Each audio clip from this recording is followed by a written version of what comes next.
Qui també es suma a donar suport a aquesta vegada el proper 29 de setembre és el grup municipal d'Esquerra Republicana. Tant és així que han presentat una moció al ple municipal que es farà la setmana que ve perquè la resta de grups es posicionin a favor o en contra d'aquesta aturada general.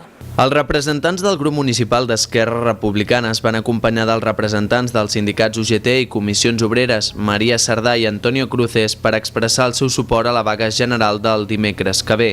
Esquerra Vilafranca presentarà una moció de suport a la vaga general al proper ple municipal per instar que la resta dels grups municipals es posicionin respecte a aquesta convocatòria.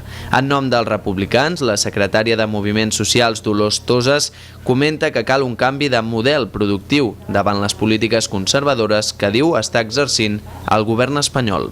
Aquestes propostes que fem nosaltres és un canvi de model productiu que és basat en una excel·lència del treball i la competència i la productivitat. I les propostes del govern espanyol això no ho contemplen. Toses apunta que en la situació actual, quan s'ha superat el 20% de l'atur i amb un atur de joves per sobre del 40%, les classes populars han de mostrar el seu descontentament i defensar els seus drets socials.